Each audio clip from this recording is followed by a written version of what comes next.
Good morning. बुलाओ रे, इतना क्या घूमते रहते हो बाहर यार? बुला के लेके बाहर वालों को बोल सर आ गए। 2 मिनट में अंदर नहीं आए तो क्लास में नहीं आने देंगे। क्या कर रहे थे लास्ट टाइम पे? इंटरस्टैंड हो गया था। नाम नाम लिखे थे सिर्फ अपन, पूरा नहीं हुआ था। नाम नाम लिखे थे अपन। लाइव वालों को गुड मॉर्निंग भाई। मुकेश जाट जी को गुड मॉर्निंग, अभिषेक नागर जी को गुड मॉर्निंग।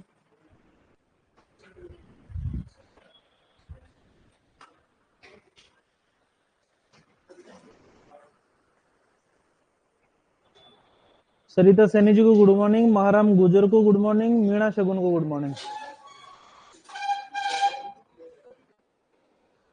एन के नालिया को राम राम सा, हर्षित पंडित को राधे राधे।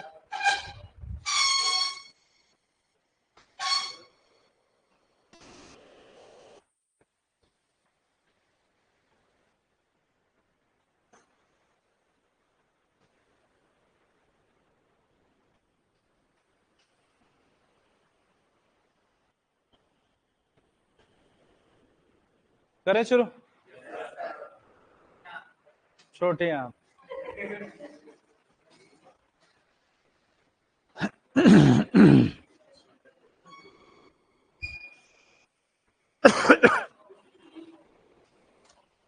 लास्ट टाइम बात करे थे इंटेस्टाइन या हाथ की। इंटेस्टाइन के अंदर लंबाई लिखी थी अपन ने 50 से 52 मीटर, एवरेज मान के चले थे अपन ने 51 मीटर के, जिसके अंदर दो भागों में डिवाइड किया था, छोटी हाथ और छोटे हाथ को लिखा था अपन ने 40 मीटर और बड़ी हाथ को लिखा था 11 मीटर।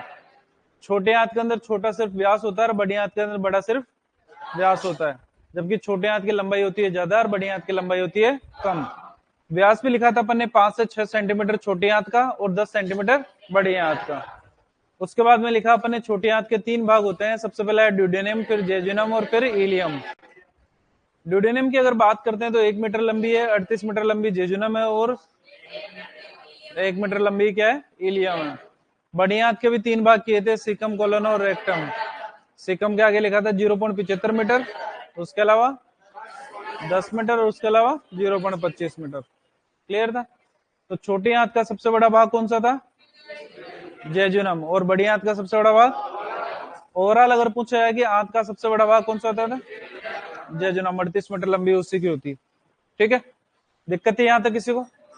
नहीं सर। आगे बात करते हैं अपन। आर्यन शर्मा को राधा राधा, राधे राधे। इसने लिखा तो राधा राधा ही है इसने। ठीक है, लिखा है नदीम सर को जानते हो क्या सर? नदीम सर कौन सा है, मैं जानता नहीं यार। चलो, हमने कहा था आमाशय के अंदर एक चीज पढ़ी थी, अबोमिज्म के अंदर 3 प्रकार की कोशिकाएं पढ़ी थी। सबसे पहले अर्जेंटोफिन सेल्स थे, दूसरे नंबर पे चीफ या पेप्टिक सेल और तीसरे नंबर पे है ना ऑक्जेंटिक या पैराइटल सेल्स। ऑक्जेंटिक या पैराइटल सेल्स के द्वारा HCl का श्रावण किया जाता है। ठीक है, HCl के श्रावण होने के कारण आमाशय का जो वातावरण होता है वो अम्लीय होता है, क्षारीय? अम्लीय। ठीक है, वो अम्लीय वातावरण इंटेस्टाइन के अंदर किसी काम का नहीं है। बैक्टीरिया वायरस मर गए, अब हमारे को अम्लीय वातावरण नहीं चाहिए। तो उस अम्लीय वातावरण को दूर करने के लिए जो ड्यूडेनियम होती है, क्या होती है? ड्यूडेनियम। इस ड्यूडेनियम के अंदर विशेष प्रकार की ग्रंथियां पाई जाती है जिनको कहते हैं ब्रूनर ग्रंथियां। कौन सी ग्रंथियां? ब्रूनर ग्रंथियां। और इन ब्रूनर ग्रंथियों से क्षारीय पदार्थ का स्रावण होता है। किसका स्रावण होता है? और इस क्षारीय पदार्थ का नाम है म्यूसिन। क्या नाम है? म्यूकस का स्रावण किससे होता है? गॉबलेट सेल से। जबकि म्यूसिन का स्रावण किससे होता है? ब्रूनर ग्रंथियों से। ठीक है, तो आमाशय से आने वाले अम्लीय वातावरण को उदासीन करने का कार्य कौन करेगी? ब्रूनर ग्रंथियां। और ये ब्रूनर ग्रंथियां पाई किस में जाएगी? ड्यूडेनियम के अंदर। लाइन टू लाइन लिखते जाओ जो कुछ लिखना है अपने को। नेक्स्ट लाइन लिखो, नेक्स्ट लाइन लिखो। ड्यूडेनियम में ब्रूनर ग्रंथियां पाई जाती है। भाई क्लासिफिकेशन तो पढ़ ही लिया अपन ने, अब तो डायरेक्ट लिखते जाओ। अब तो लिखो ड्यूडेनियम में ब्रूनर ग्रंथियां पाई जाती है। ड्यूडेनियम में ब्रूनर ग्रंथियां पाई जाती है। डूडोनियम में ब्रूनर ग्रंथियां पाई जाती है। रोमन की पीएच फिजियोलॉजी वाले बताएंगे, लेकिन फिर भी बता देते हैं 6.8 के आसपास लगभग न्यूट्रल ही मानी जाती है, हल्की अम्लीय, न्यूट्रल नहीं हल्की अम्लीय। डूडोनियम में ब्रूनर ग्रंथियां पाई जाती है जो क्षारीय पदार्थ म्यूसिन का स्त्रावण करती है। डूडोनियम में ब्रूनर ग्रंथियां पाई जाती है जो क्षारीय पदार्थ म्यूसिन का स्त्रावण करती है, जो क्षारीय पदार्थ म्यूसिन का स्त्रावण करती है, जो क्षारीय पदार्थ म्यूसिन का स्त्रावण करती है, जो क्षारीय पदार्थ म्यूसिन का स्त्रावण करती है। डूडोनियम में ब्रूनर ग्रंथियां पाई जाती है जो क्षारीय पदार्थ म्यूसिन का स्त्रावण करती है। नेक्स्ट कंटिन्यू करो इसी को। म्यूसिन HCl को उदासीन करने का कार्य करता है। म्यूसिन HCl को उदासीन करने का कार्य करता है। म्यूसिन HCl को उदासीन करने का कार्य करता है। म्यूसिन HCl को उदासीन करने का कार्य करता है। कर दिया, ठीक है। फिर लिखा अपन ने जेजुनम। हमने कहा जेजुनम सबसे बड़ी होती है, कितनी? 38 मीटर। 1 मीटर के अंदर 3 फीट होते हैं। कितने फीट? 3 फीट। 38 मीटर का मतलब हो गया लगभग 100 फीट के आसपास। अगर 40 मीटर भी मान के चले अपन, तो 40 मीटर के अंदर 4 × 12 120 फीट हो गया। ठीक है। अपने पास में गार्डन पाइप आते हैं, गार्डन पाइप जो तराई वराई करने के लिए छोटे वाले पाइप आते हैं। ठीक है। अगर उस पाइप को एक बार समेट के रख दो ना आप, और दोबारा उठाओगे तो वो उलझ जाएगा। होता है कि नहीं होता? लेकिन यहां पर 120 फीट का पाइप पेट के अंदर पड़ा हुआ है, फिर भी ये उलझता नहीं है।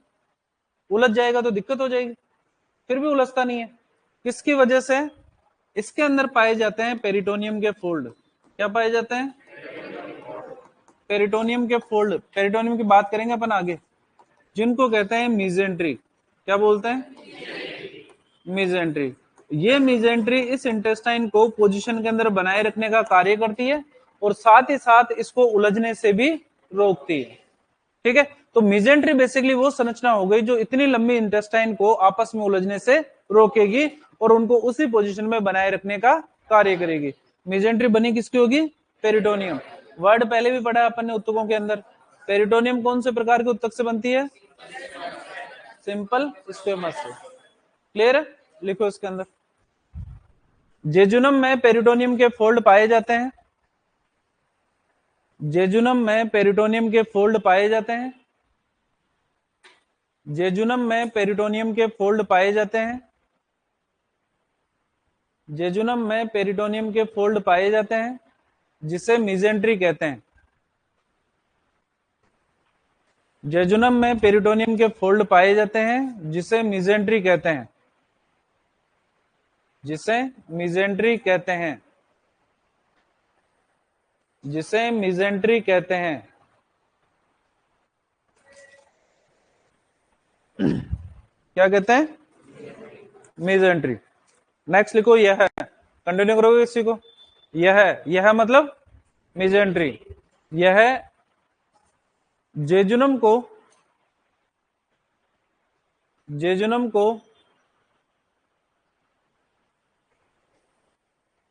क्या बोलेंगे? स्थायी स्थिति, फिक्स पोजीशन। यह जेजुनम को फिक्स पोजीशन में बनाए रखती है। अरे लिख दो, अंग्रेजी में लिख लो रे, फिक्स पोजीशन। स्थायी स्थिति, फिक्स पोजीशन में बनाए रखती है। मीजेंट्री जेजुनम को फिक्स पोजीशन में बनाए रखती है।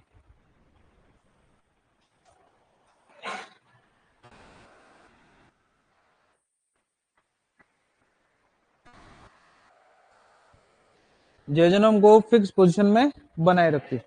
ठीक है। जेजुनम के बाद में बात करते हैं तो हमारे पास में आती है इलियम। क्या आती है? इलियम के अंदर सुनो, ध्यान रखना, यहां पर इलियम के अंदर यू लिखना है, ई, जबकि हिब्बोन के अंदर क्या लिखा था? आई। हिंदी के अंदर दोनों को इलियम बोला है अपन ने। ठीक है। छोटी आंत की आंतरिक सतह के ऊपर 20 से 35 लसिका ग्रंथियों के समूह पाए जाते हैं। किसके समूह? लसिका ग्रंथियों के समूह। पाए जाते हैं और इन लसीका ग्रंथियों के समूह को हम बोलते हैं पेयर पेचेस। क्या बोलते हैं? पेयर पेचेस कहते हैं। लसीका ग्रंथियां हैं तो लसीका का स्रावण करेगी, और लसीका के अंदर कोशिकाएं कौन सी पाई जाएगी? लसीका के अंदर कोशिकाएं कौन सी मिलेगी? लिम्फोसाइट। कौन सी होगी? लिम्फोसाइट। और लिम्फोसाइट का काम क्या होता है? एंटीबॉडी का निर्माण करना। तो बेसिकली एंटीबॉडीज का निर्माण करने का भी कार्य करेगी। ये जो 20 से 35 लिखा है अपन ने, ये लिखा है अपन ने कैटल के लिए। किसके लिए? कैटल के लिए। लेकिन अगर इन्हीं के बारे में पूछा जाए, पेयर पेचेस के अंदर संख्या अगर पूछी जाए डॉग के अंदर, तो ये रहती है 20। अगर बात करते हैं हॉर्स की, हॉर्स के अंदर ये हो जाती है 100। और अगर बात करते हैं पिग की, तो पिग के अंदर ये रह जाती है 20 से लेकर 40 तक। कितनी हो जाती है? 20 से लेकर 40। बुक्स के अंदर दे रखे हैं, आप सिर्फ ये वाला याद रखोगे। गाय में पेयर पेचेस में लिम्फ नोड की संख्या कितनी होती है? 20 से 35। क्लियर है? लिखो छोटी आंत की, नेक्स्ट लिखो, छोटी आंत की इलियम में आंतरिक सतह पर, छोटी आंत की इलियम में आंतरिक सतह पर, छोटी आंत की इलियम में आंतरिक सतह पर, छोटी आंत की इलियम की आंतरिक सतह पर 20 से 35, आंतरिक सतह पर 20 से 35 लसिका ग्रंथियों के समूह पाए जाते हैं।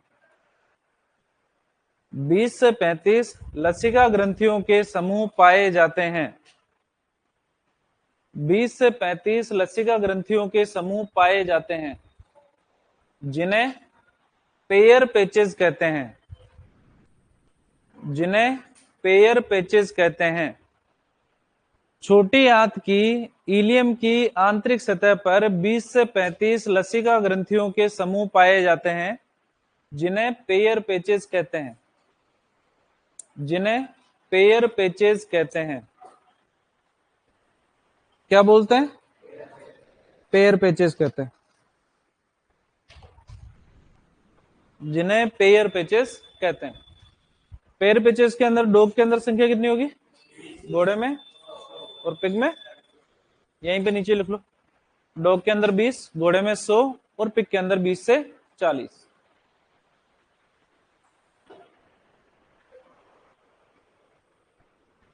आज सहेली नहीं है तेरी? मन कैसे लगेगा तेरा बिना बात किए? मन कैसे लगेगा तेरा बिना बात किए हुए? इलियम, ठीक है। इलियम के बाद में क्या आती है? सीकम। क्या आती है? लिख लिया सबने? चले आगे।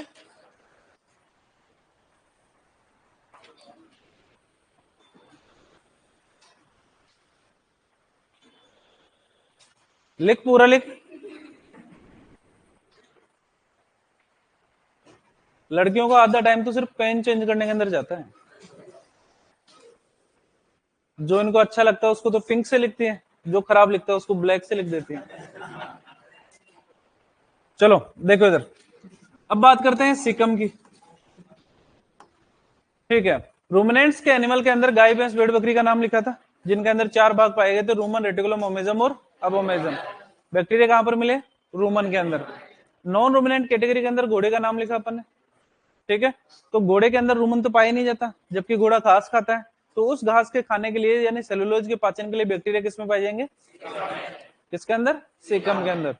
हमारे से पूछा जाता है बिग कोमा आकार की caecum, big comma shape caecum किसमें पाई जाती है?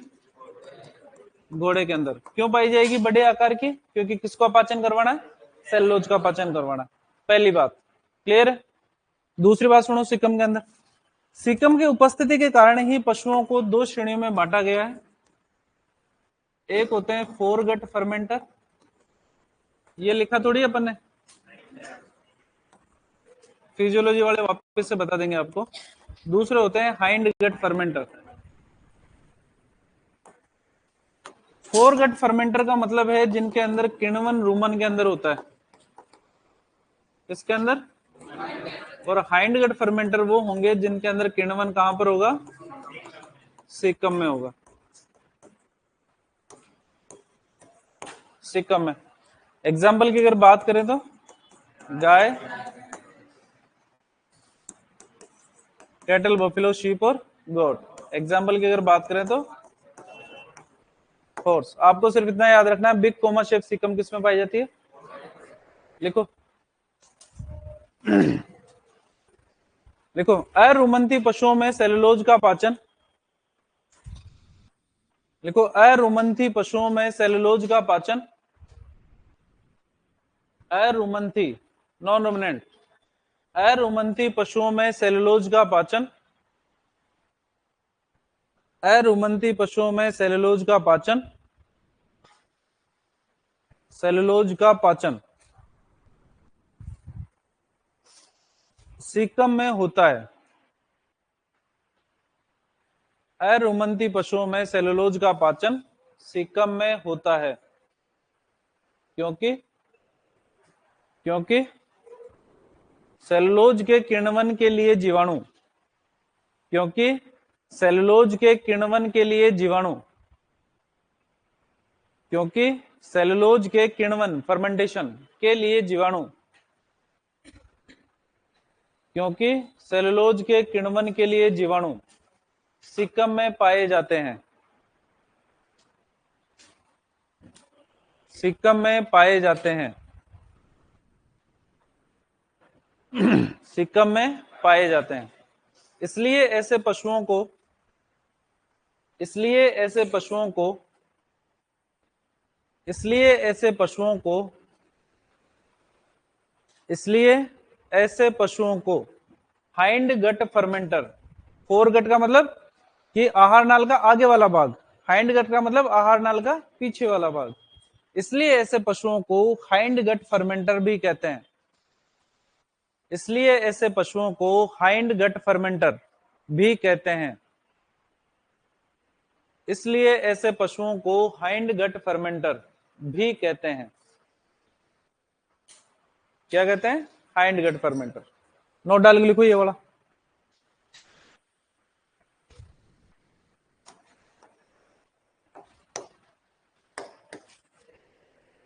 नोट डाल के लिखो।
है ना, फिजियोलॉजी वाला पोर्शन है, थोड़ा सा बता दिया, आपको याद रखना है, इंपॉर्टेंट है, पूछा जाएगा आपसे।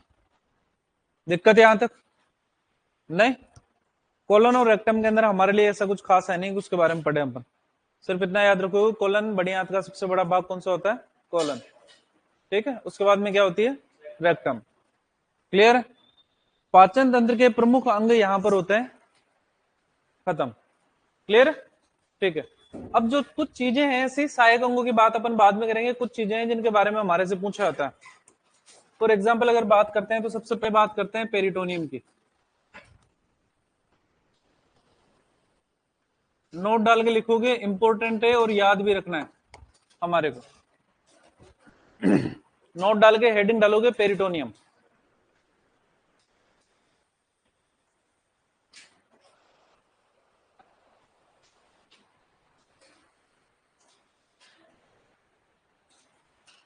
हेडिंग डालोगे पेरिटोनियम, लिख लिया। अब सुनते जाओ जो जो बोलता हूं। पेरिटोनियम की अगर बात करते हैं तो पेरिटोनियम सरल सेल की उपकला से बनती है, जानते हो। सरल शरीर की उपकला से बनती है। पेरिटोनियम की अगर बात करते हैं तो दो प्रकार की होती है। कितने प्रकार की? दो प्रकार की में सबसे पहले आती है पैराइटल पेरिटोनियम। कौन सी वाली? Parietal peritoneum. और दूसरे नंबर पे आती है विसरल पेरिटोनियम। कौन सी? Visceral peritoneum. पैराइटल पेरिटोनियम की अगर बात करते हैं तो गुहा को कवर करती है। विसरल पेरिटोनियम की अगर बात करते हैं तो विसरल अंग। विसरल अंग का मतलब आंतरिक अंग,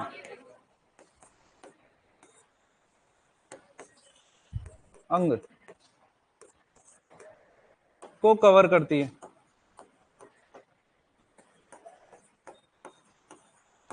ठीक है। अब विसरल पेरिटोनियम के फिर अलग अलग पार्ट है हमारे पास में कि कौन से अंग को कहां पर जाके कवर करने का कार्य कर रही है। ठीक है। विसरल पेरिटोनियम की अगर बात करते हैं तो अगर ये हृदय के ऊपर पाई जा रही है तो इसको हम बोल देते हैं पेरिकार्डियम। क्या बोल देते हैं? अगर ये लंग्स के ऊपर पाई जाती है तो हम इसको बोलते हैं प्लूरा। क्या बोलते हैं? प्लूरा। अगर ये आमाशय के ऊपर पाई जा रही है तो इसे हम बोलते हैं ओमेंटम। क्या बोलते हैं? ओमेंटम। अगर ये आंत के ऊपर पाई जा रही है तो इसे हम बोलते हैं मीजेंट्री। क्या बोलते हैं? मीजेंट्री। अगर ये पाई जाती है जनन अंग, जनन और उत्सर्जन अंग के ऊपर, तो इसको हम बोलते हैं ब्रॉड लिगामेंट। क्या बोलते हैं? नाम सुना आपने पहले? तो ब्रॉड लिगामेंट का अगर नाम सुना होगा तो आपने यूट्रस का नाम जरूर सुना होगा। Broad ligament. ब्रॉड लिगामेंट की अगर बात करते हैं, है ना, पहले तो बोलते इसको जस्ट लिगामेंट ही है, इसको तो यहां से लिगामेंट ही बोलेंगे अपन इसको, है ना। लिगामेंट की अगर बात करते हैं तो लिगामेंट के दो पार्ट हैं। कितने पार्ट? एक तो है ब्रॉड लिगामेंट और एक होता है जेनाइटल फोल्ड। क्या होता है? Genital fold. जेनाइटल फोल्ड की अगर बात करते हैं तो ये पाया जाता है रेक्टम के अंदर। किसके अंदर? और साथ ही साथ ब्लेडर के अंदर, मूत्राशय के अंदर। किसके अंदर? मूत्राशय के अंदर।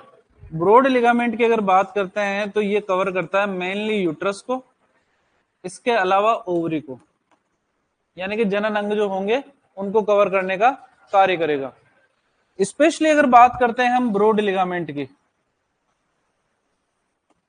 ब्रॉड लिगामेंट की, इसके तीन भाग हैं। कितने भाग हैं? तीन भाग। तीन भागों में एक तो वो जो ओवरी के ऊपर पाया जाएगा, एक वो जो ओविडक्ट के ऊपर पाया जाएगा, और एक वो जो यूट्रस के ऊपर पाया जाएगा। जो ओवरी के ऊपर पाया जाता है उसको हम बोलते हैं मीजोवेरियम। क्या बोलते हैं? जो ओविडक्ट के ऊपर पाया जाता है उसको बोलते हैं मीजल पिंक्स। क्या बोलते हैं? और जो यूट्रस के ऊपर पाया जाता है उसको बोलते हैं मीजोमेट्रियम। क्या बोलते हैं? मेट्रियम।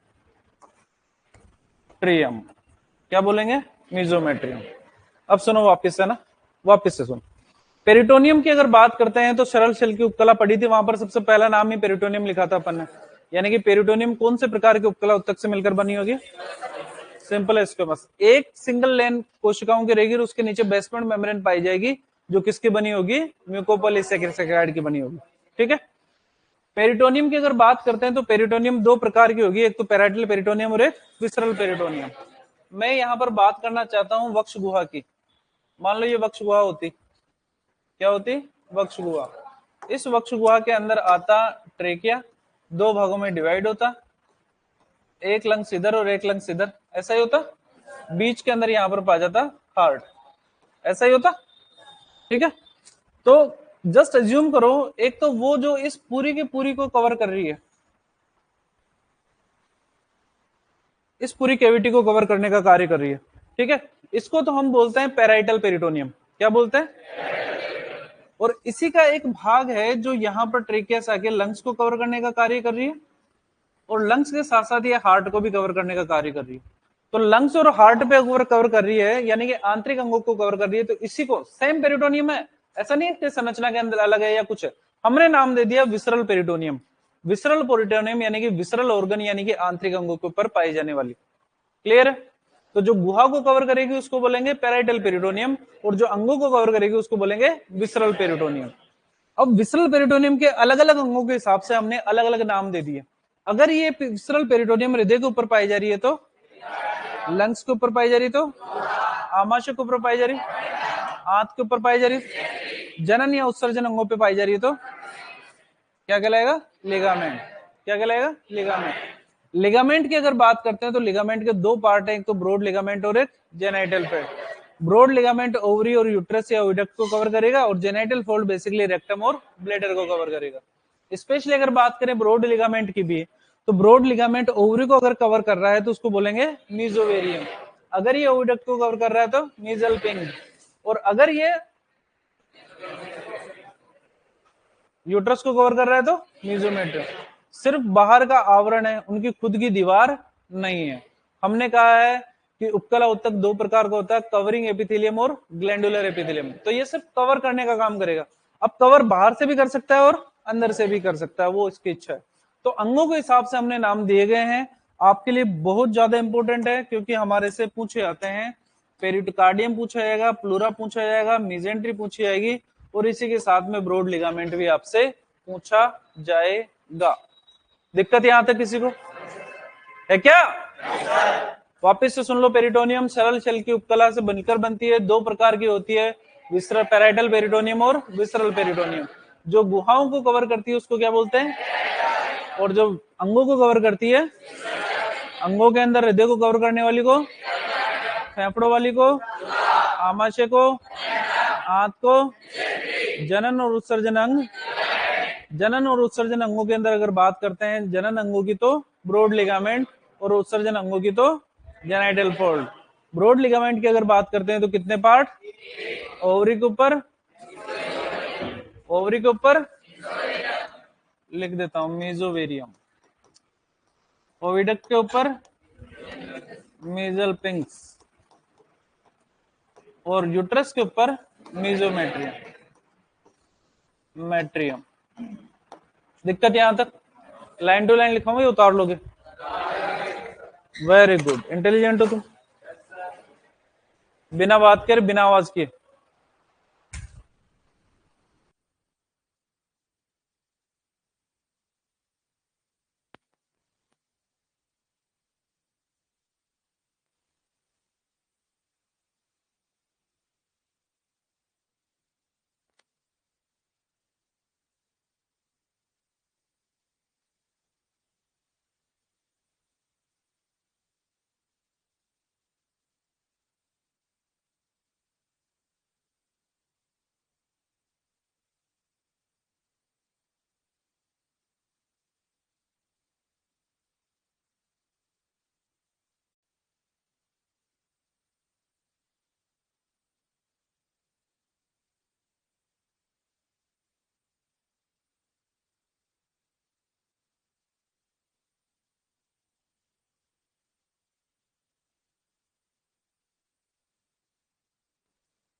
लिगामेंट बोन को बोन से जोड़ने का कार्य भी करते हैं, लेकिन ये वो लिगामेंट नहीं है जो बोन को बोन से जोड़े।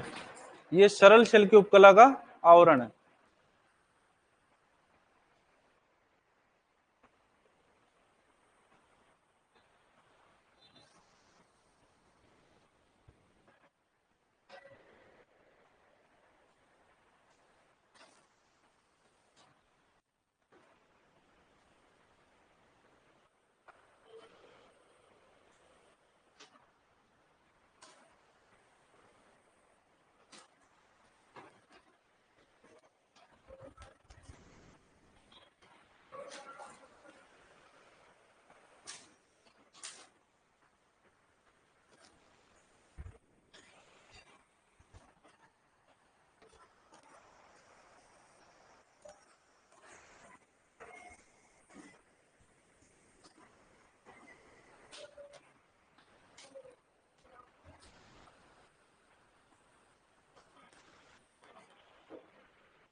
अंडरलाइन करोगे पेरिकार्डियम को, अंडरलाइन करोगे प्लूरा को, अंडरलाइन मेजेंट्री और ब्रॉड लिगामेंट।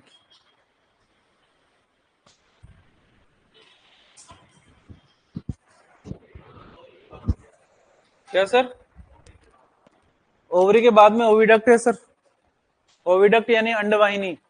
ओवरी का मतलब अंडाशय और यूट्रस का मतलब गर्भाशय।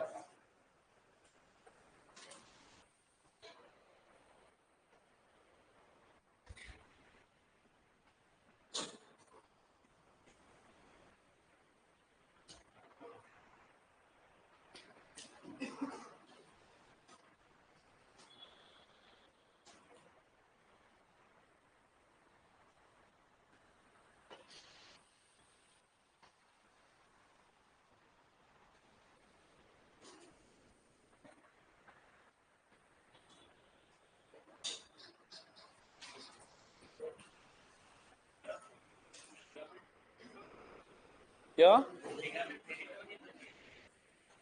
अभी क्या बोल रहा था मैं?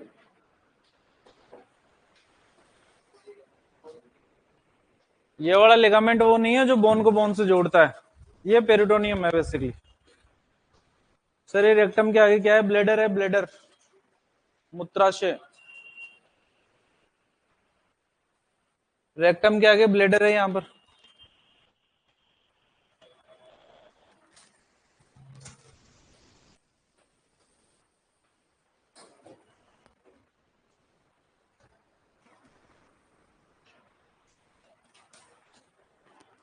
मान लो ब्रेड लिगामेंट के ऑप्शन के अंदर आपको ओवरी, ओविडक्ट, यूट्रस, उपरोक्त सभी दे दिया जाए तो क्या आंसर करके आओगे?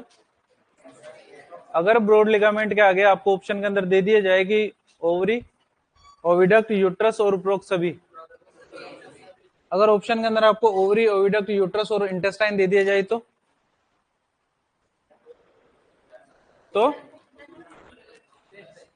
फिर यूट्रस करके आओगे। क्या करके आओगे? यूट्रस। ठीक है ना? कि ब्रॉड लिगामेंट का जो सबसे बड़ा पार्ट होता है वो किससे जुड़ता है? ओवरी तो इतनी सी, ओविडक्ट इतनी सी, लेकिन यूट्रस बड़ा है साइज के अंदर। तो ब्रॉड लिगामेंट का मेन पोर्शन किसको जोड़ता है? यूट्रस को जोड़ता है। तो अगर सिंगल सिलेक्शन करना हो ब्रॉड लिगामेंट के लिए तो फिर आप किसको करोगे? यूट्रस को करोगे। क्लियर? दिक्कत नहीं सर? चले, गाय देखो, सामने गाय दिख रही है? दिख रही है मन की आंखों से? नहीं दिख रही? नहीं दिख रही क्या? चलो आपकी तरफ तो मुंह कर नहीं रखी है क्योंकि घास लेके नहीं आए आप। थोड़ी थोड़ी दिख रही है। चलो देखो इधर, वर्टिब्रा की अगर बात करते हैं तो यहाँ पर कौन सी वर्टिब्रा होती है? थोरेसिक। फिर उसके बाद में लंबर, लंबर के बाद में और फिर ऐसा होता है। जहां पर थोरेसिक वर्टिब्राएं होती है वहां से बीच के अंदर क्या पाया जाता है? क्या होता है? ऐसा ही होता है, ठीक है। डायफ्राम के अंदर अगर बात करते हैं, यहां पर होती है लंबर वर्टिब्रा। लंबर वर्टिब्रा में कौन सा प्रोसेस विकसित? ये लंबर वर्टिब्रा, और इस लंबर वर्टिब्रा के नीचे की तरफ ट्रांसफर प्रोसेस विकसित होता है, जानते हो अपन, ठीक है। जस्ट इमेजिन करो, लंबर वर्टिब्रा के नीचे डायफ्राम के पीछे त्रिकोणाकार स्थान, ये वाला जहां से आप बेसिकली आफ्रे को डिटेक्ट करते हैं, या फिर जो ट्रोकार कैनुला है उसका उपयोग अपन यहां पर करते हैं। इस स्थान को हम क्या बोलते हैं? क्या बोलते हैं? Para lumbar fossa. क्या बोलते हैं? Para lumbar fossa.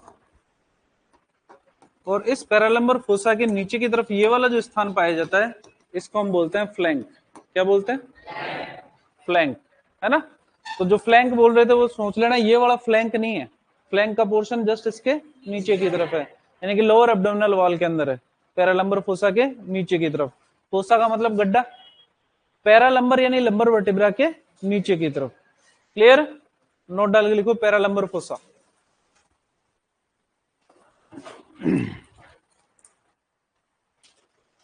Paralumbar fossa, paralumbar fossa.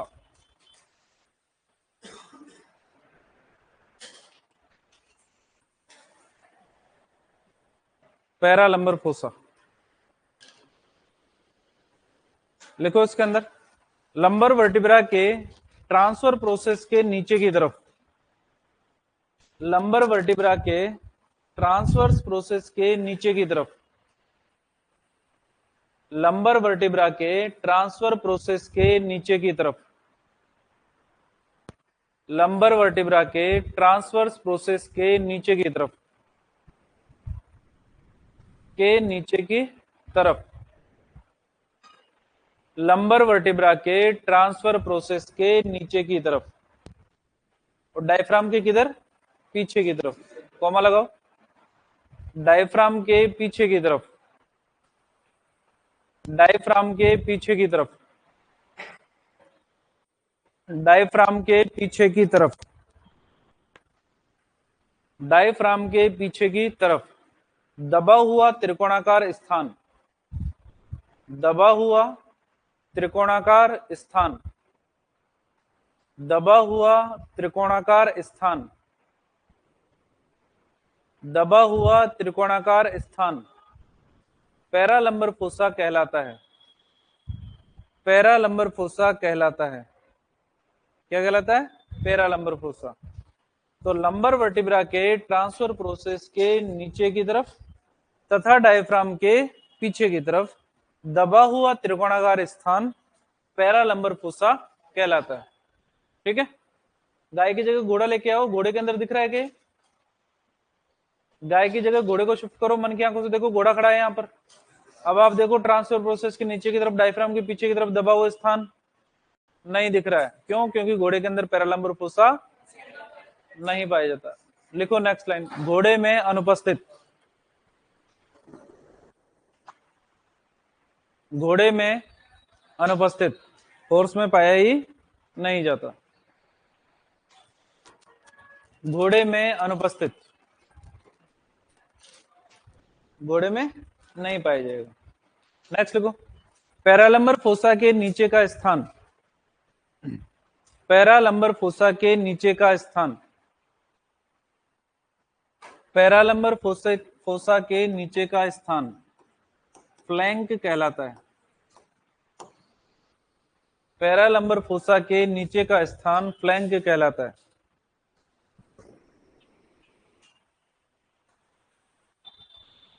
Paralumbar fossa के नीचे का स्थान फ्लैंक कहलाता है। क्या कहलाता है? फ्लैंक, ठीक है। दिक्कत यहां तक? गाय है, गाय है, गाय को छोटा करो। गाय 4 साल की थी, 2 साल की करो, कर दे। प्लैंक दिख रहा है? 2 साल से 2 महीने की कर दो, ठीक है। फिर जन्म लिया इसने, 0 डे, फिर मां के पेट में, ठीक है। मां के पेट के अंदर अगर ये गाय जाती है तो बछड़े के रूप में रहेगी, ठीक है। मां से पोषण प्रदान करने के लिए इसके अंदर क्या पाया जाएगा? होता है प्लेसेंटा। प्लेसेंटा किससे जुड़ा रहता है यहां पर? नीचे वो उसी वो का नाम पूछ रहा हूं, अम्बिलिकल कोड से। अम्बिलिकल कोड गाय के अंदर यहां से जुड़ा रहेगा। जैसे गाय अगर ये गर्भावस्था के अंदर है तो यहां पर इसके आगे की तरफ संरचना पाई जाएगी, इसको अम्बिलिकल कोड, और ये अम्बिलिकल कोड फिर जुड़ा रहेगा प्लेसेंटा से। किससे जुड़ा रहेगा? ऐसा ही होता है। डिटेल के अंदर बात कर लेंगे जब गाय नहीं पढ़ेंगे उसके अंदर। और जैसे ही पार्चुरेशन का समय आता है उस टाइम पर ये अम्बिलिकल कोड क्या होता है? टूट जाता है। होता है ऐसा, सिंपल सी बात है। डिलीवरी हुई, अम्बिलिकल कोड टूट गया, बच्चा बाहर आ गया। अम्बिलिकल कोड टूटता है तो इसके अंदर पाई जाने वाली यूट्राइन आर्टरीज और वेन्स वगैरह वो भी टूटती हैं सारी की सारी। अम्बिलिकल आर्टरी और अम्बिलिकल वेन वगैरह भी टूटेगी। तो नॉर्मली जानवरों के अंदर तो जरूरत नहीं पड़ती, क्लोटिंग काफी जल्दी हो जाती है। ह्यूमन के अंदर यहाँ पर क्लिप लगा देते हैं जिससे ब्लीडिंग ना हो। धीरे धीरे ये वाला पोर्शन सूख जाता है, सूखने के बाद में ऑटोमेटिकली टूट जाता है। लेकिन टूटने के बाद में भी यहाँ पर एक निशान रह जाता है।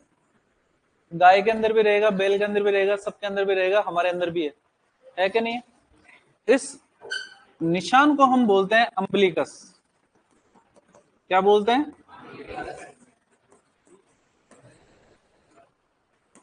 क्या बोलते हैं? अम्बिलिकस। कहां पर पाया जाएगा? नीचे की तरफ, वेंट्रल साइड के अंदर। ऊपर वाली सरफेस को क्या कहा था?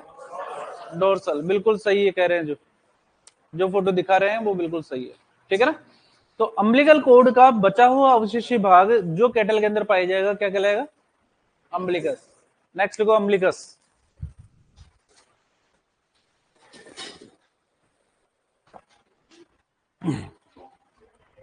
अम्बिलिकस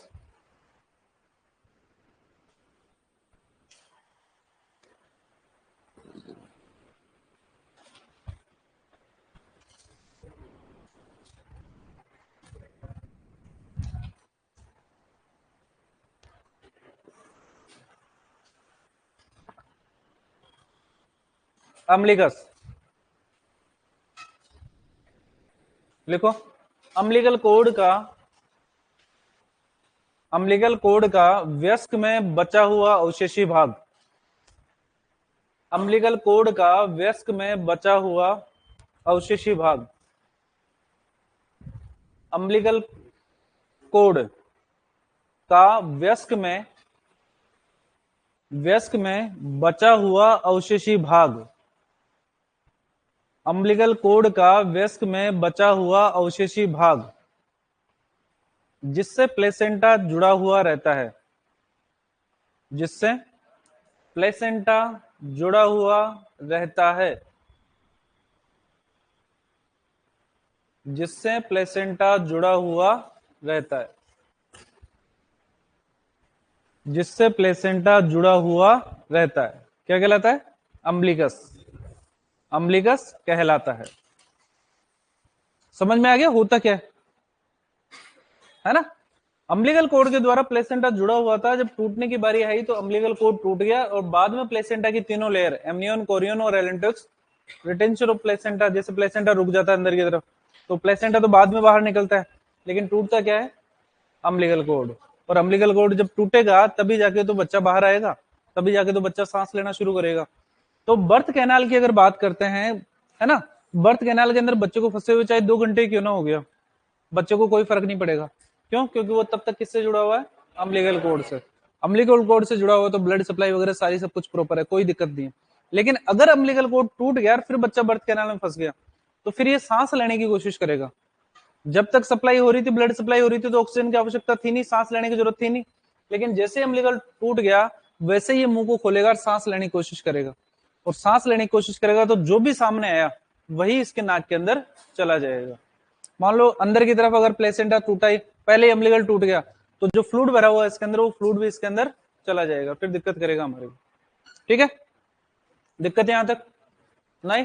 हेडिंग डालो बॉडी कैविटीज, शरीर की गुहाएं।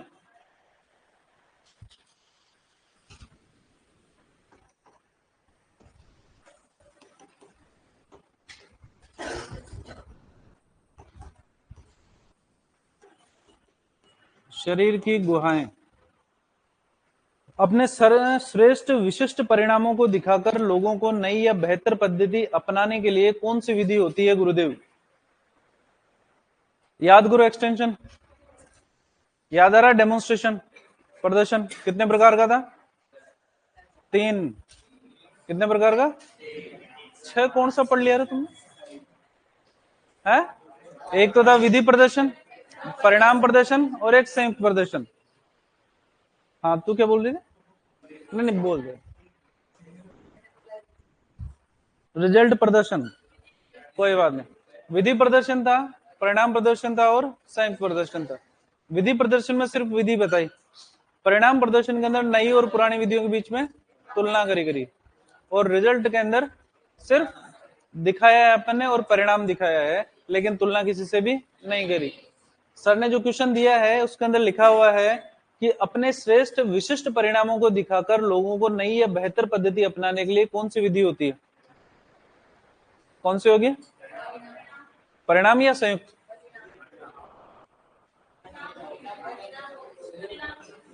परिणाम होगी। अच्छा, संयुक्त क्यों नहीं होगी ये बताओ? इन्होंने सिर्फ लिखा है कि नई या बेहतर पद्धति अपनाने के लिए प्रेरित करना, है ना? क्या दिखाना है? सिर्फ परिणाम दिखाना है, और सिर्फ परिणाम किसमें दिखाते हैं? संयुक्त के अंदर दिखाते हैं, है ना?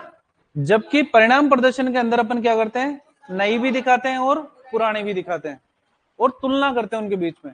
यहां पर तुलना शब्द काम में नहीं लिया गया है, इसलिए ज्यादा बेटर कौन सी मानी जाएगी इसके अंदर? संयुक्त प्रदर्शन मानी जाएगी। ठीक है ना? अगर तुलना वर्ड लिख देते यहां पर, तो फिर अपन क्या कह देते? परिणाम प्रदर्शन। क्लियर है? वापिस आ जाओ, बॉडी कैविटीज की बात कर रहे हैं। शरीर की गुहाएं, शरीर की गुहाएं यानी वो खोखले स्थान जहां पर हमारे कोई ना कोई अंग पाए जाते हैं। सुनते जाओ। बॉडी कैविटीज की अगर बात करते हैं तो बॉडी कैविटीज 4 प्रकार की हमारे पास में। कितने प्रकार की? 4 प्रकार की के अंदर सबसे पहले बात करते हैं तो हमारे पास में आती है क्रेनियल कैविटी। क्रेनियल के बाद में आती है थोरेसिक कैविटी। थोरेसिक के बाद में आती है अब्डोमिनल कैविटी, और अब्डोमिनल कैविटी के बाद के अंदर आती है पेल्विक कैविटी। सबसे पहले नंबर पे कौन सी है? कपालीय गुहा। क्या है? दूसरे पे, तीसरे पे, और चौथे पर कौन सी? पेल्विक गुहा। कौन सी है? पेल्विक गुहा। पहला क्वेश्चन तो यही पूछा था, 4 ऑप्शन दे रखे हैं, सबसे बड़ी सबसे छोटी कौन सी?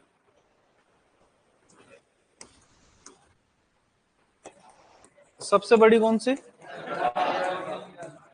और सबसे छोटी कौन सी? लेकिन अगर मान लो पेल्विक क्रेनियल दे ही नहीं रखे, 3 ही ऑप्शन दे रखे हैं, उपरोक्त सभी या उपरोक्त में से कोई नहीं, तो फिर कौन से मानोगे? Pelvic cavity. क्रेनियल कैविटी की अगर बात करते हैं तो ये ब्रेन के अंदर पाई जा रही है, जिसके अंदर सिंगल ऑर्गन पाया जा रहा है, ब्रेन। ठीक है, उसके नीचे थोड़े से कैविटी पसलियों के बीच के अंदर, पसलियों के अंदर 2 ही ऑर्गन पाए जा रहे हैं, लंग्स और हार्ट। ट्रेकिया इसोफेगस वाला पोर्शन भी है। मेजर ऑर्गन्स की अगर बात करते हैं तो लंग्स और हार्ट। फिर ये पेट वाला पोर्शन आता है जिसको हम अब्डोमिनल कैविटी कहते हैं। किडनी मिलेगी आपको, इंटेस्टाइन मिलेगा, स्टोमक मिलेगा, सारे मेजर ऑर्गन्स आपको किसके अंदर मिलेंगे? अब्डोमिनल कैविटी के अंदर। और उसके बाद में हिप बोन के अंदर की तरफ कौन सी मिलेगी? Pelvic cavity. हिप बोन के अंदर जो पेल्विक कैविटी पाई जा रही है वो इस क्रेनियल कैविटी से बड़ी होती है। क्या होती है? बड़ी। तो अगर आपको ऑप्शन के अंदर क्रेनियल कैविटी दे रखा है तो आप सबसे छोटी कैविटी कौन सी मानोगे? और अगर क्रेनियल कैविटी ऑप्शन में नहीं दे रखा है तो सबसे छोटी कैविटी कौन सी? समझ में आ गया क्या कहना चाह रहा हूं? समझ में आया? ठीक है, अगर इनको क्रम से जमाना शुरू करें हम तो अब्डोमिनल, सबसे बड़ी एब्डोमिनल से छोटी कौन सी होगी? थोरेसिक, थोरेसिक से छोटी, और पेल्विक से छोटी क्रेनियल कैविटी। इससे अंदाजा ज्यादा अच्छे तरीके से लग जाएगा। एब्डोमिनल ऑप्शन के अंदर क्या दे रखा है उस हिसाब से, अगर क्रेनियल दे रखा है तो क्रेनियल सबसे छोटी है, क्रेनियल नहीं दे रखा तो पेल्विक सबसे छोटी है। क्लियर? कौन कौन से अंग इनके अंदर पाए जाते हैं, इनकी सीमाएं कौन कौन सी होती है, आगे की तरफ क्या होता है, पीछे की तरफ क्या होता है, दोनों तरफ क्या, ऊपर क्या, नीचे क्या, साथ ही इनके ऑर्गन्स कौन कौन से होते हैं, इसकी बात करेंगे हम कल। कब करेंगे? कल, है ना? अरे संडे है तो पेपर दे देना, मंडे को कर लेंगे। कल का मतलब नेक्स्ट क्लास होता है, ठीक है? अभी काम है मेरे को, जाना है, इसलिए क्लास 1 घंटे की रहेगी आपकी। पहले उतारो।